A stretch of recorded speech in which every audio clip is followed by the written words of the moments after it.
मुख्य यजमान स्वर्गीय पुरुषोत्तम लाल जी लाहोटी जी की स्मृति में श्री दिनेश लाहोटी जी रतनगढ़ राजस्थान चुरू से यजमान पद ग्रहण किया है। एक बार जोरदार ताली बजाकर।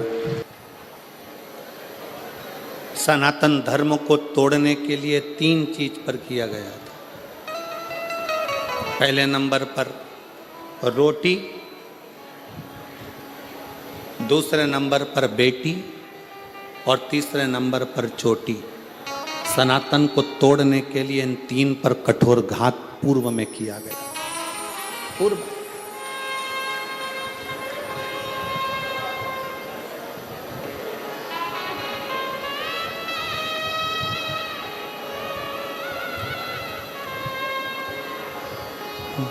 बड़ा विचित्र कठोर घात किया था। इसलिए सनातन धर्म की मजबूती के लिए बेटी, रोटी और चोटी, इन 3 को बचाने का प्रयास करो तो सनातन धर्म अपने आप मजबूत होते चले जाए। और मेरा बेटियों से निवेदन है, जितनी मेरी बेटियां बैठी हैं, जितनी मेरी रतनगढ़ की मेरी बेटियां जितनी विराजमान हैं, उन बेटियों से निवेदन करूंगा, तुम्हारे माता पिता ने तुम्हें परवरिश करने में कोई कमी नहीं रखी है। तुम्हारे माता पिता ने, और जितने आस्था चैनल पर सुन रहे हैं, जितने फेसबुक यूट्यूब पर कथा श्रवण कर रहे हैं, उनसे भी कहूँगा, मेरी बेटियों, तुम्हारे माता पिता ने तुम्हारी परवरिश करने में, तुम्हारी पढ़ाई कराने में, तुम्हें बड़ा करने में, तुम्हें वस्त्र पहनाने में कोई कमी नहीं रखी। अच्छे कॉलेज में भेजने में कोई कमी नहीं रखी। तुम्हें छोटे से गाँव से उठाकर जयपुर तक, जोधपुर तक पढ़ने के लिए भेजा। पर मेरी बेटियों से निवेदन है, अपने माता पिता का सिर मत झुकने देना, उनके संस्कारों का स्मरण करते।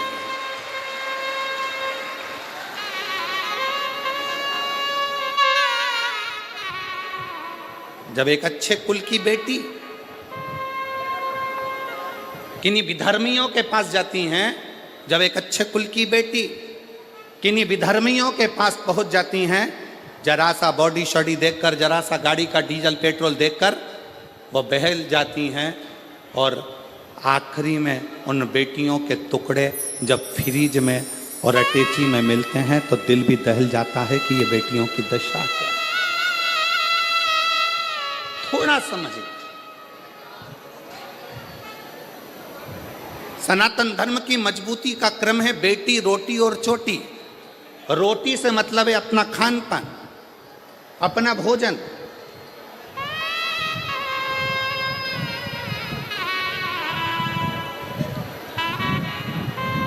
आज हम किस तरह का भोजन ग्रहण कर रहे हैं, सब जानते हैं। आज हम कैसा अन्न भाग ग्रहण कर रहे हैं, सारी दुनिया जानती है।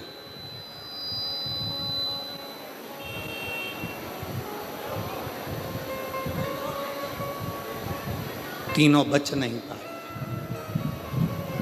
मेरे देव अधिदेव महादेव ने, मेरे शंकर भगवान ने, मेरे उघड़ दानी ने, मेरे शंभू ने, मेरे शिव ने, जब अमरनाथ जी की गुफा में माता पार्वती जी को लेकर मेरे शंकर भगवान अमरनाथ की गुफा में अमर कथा कहने के लिए बैठे,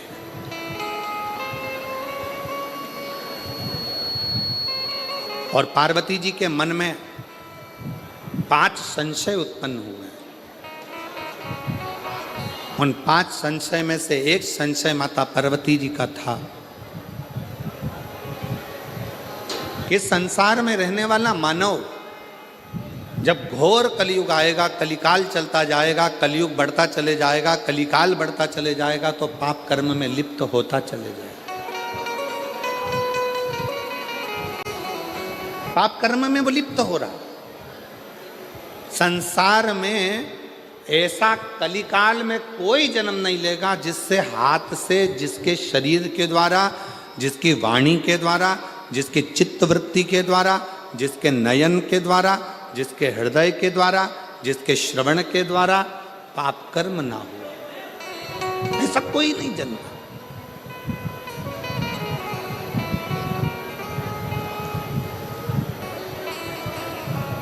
सब पाप में लिप्त मिलेंगे। पार्वती जी ने कहा भगवान शिव से, भगवान ओघड़दानी से, भगवान शंकर से, बाबा मेरे मन के 5 संशय हैं। इन 5 संशय में से पहला संशय है, कली काल में जन्मे मनुष्य की व्यथा किस चीज से मिटेगी?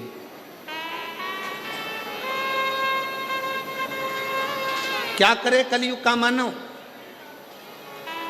कि उसके मन की व्यथा समाप्त हो जाए?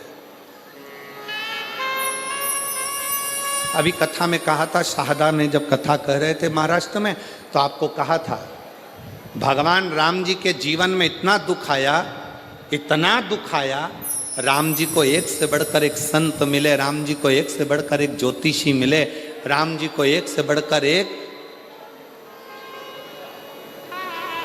दूरदृष्टि से देखने वाले संत, साधु, तपस्वी, साधक सब मिले, पर राम जी ने किसी को अपना हाथ दिखाकर ये नहीं पूछा कि मेरा भाग्य क्यों गड़बड़ है। संतों ने कहा राम जी से, राम क्या बात है, क्या हो गया?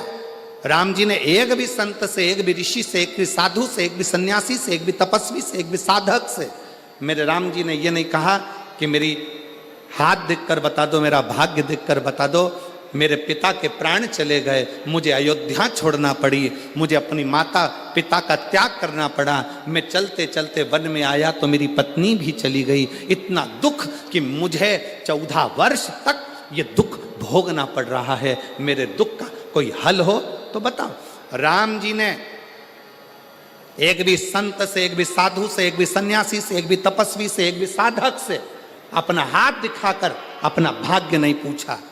राम जी ने कहा जीवन में बहुत समस्या है, पर उसका एक हल निश्चित है, और वो हल कौन सा है? जो तुलसी बाबा ने भी अपनी रामचरितमानस में लिखा कि कलयुग केवल नाम आधारा। तुलसी बाबा ने भी अपनी रामचरितमानस में लिख दिया कि कलयुग में केवल एक नाम की आधारशिला है। राम जी ने पूछा कोई ऐसा कर्म बता दीजिए, कोई क्या बताए? हाथ में भाग्य देखकर राम जी ने ये नहीं पूछा कि मेरा दुख क्यों आ रहा है, तकलीफ क्यों आ रही, कष्ट क्यों आ रहा है, कितने साल तकलीफ रहेगी, कितने साल दुख रहेगा, ये कितने साल भोगना पड़ेगा, ये राम जी ने नहीं पूछा। राम जी ने तो जाते से प्रणाम कर कर ऋषियों ने पूछा राघव आपको क्या चाहिए? राम जी ने कहा मुझे शंकर की कथा का रसतत्व ग्रहण करा दो, क्योंकि मेरे जीवन की व्यथा को शिव कथा समाप्त कर सकती, मेरे जीवन की व्यथा को केवल शिव कथा समाप्त कर सकती। और मेरी जीजियां, जितनी रतनगढ़ की मेरी बहनें बैठी हैं, जितने मेरे जीजा बैठे हैं, जितनी बेटियां बैठी हैं, जितने बेटा बैठे हैं, जितनी मेरी माताएं बैठी हैं, आपसे निवेदन करूंगा, कार्यकर्ता अपना काम करेंगे, चिल्लाएंगे भी, सीटी भी बजाएंगे, बोलेंगे भी, तुम्हारे पास में खड़े होकर बातचीत भी करेंगे। आपका एक काम है, सिर पे पल्लू लेके उसके पांव पड़ करके देना, मैं 2 घंटे 3 घंटे मुझे कथा सुन लेने दे, इसके लिए मैं तरस रही थी और इंतजार कर रही थी इस कथा के लिए, मुझे सुनना, केवल श्रवण करना। पास में बैठी तुम्हारी बहन, तुम्हारी सहेली भी अगर तुमसे बात करे तो उसको हाथ जोड़ कर कह देना, एक दिन कथा टीवी पर नहीं आई, एक दिन कथा रतनगढ़ में नहीं हुई तो बेचैनी बढ़ गई कि हम रतनगढ़ वालों का कौन सा पुण्य थोड़ा थोड़ा कम हो गया था, ऐसा क्या हो रहा था जो हम कथा से वंचित हो रहे। पर ईमानदारी से बोलूं, रतनगढ़ वालों का पुण्य कम नहीं हुआ है, रतनगढ़ वालों की पूरी परीक्षा मेरे शंकर भगवान ने ली है और परीक्षा में पास हुई है। पुण्य कम नहीं हुआ, रतनगढ़ वालों का पुण्य 4 गुना बढ़ा, उनकी बेचैनी 4 गुना बढ़ी, उनकी परीक्षा 4 गुना बढ़ी। और वो एक लाइन कहते हैं ना, तुझसे मिलने के लिए तेरी कसम, एक मुलाकात जरूर। पूरी इंतजार करते रहे, अपने अपने छोराओं से कहा देखो जरा मोबाइल पे, देखो जरा कथा हो रही क्या, देखो जरा कथा हो रही है क्या, देखो जरा कथा हो रही है क्या, देखो जरा कथा हो रही है क्या। हम लाहौटी जी कहाँ बैठे हैं? लाहौटी जी आपको भी और पूर्व विधायक जी आपको भी धन्यवाद देते हैं, साधुता।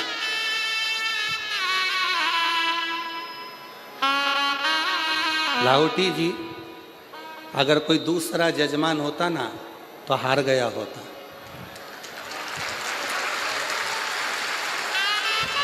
पर आपके साथ में माननीय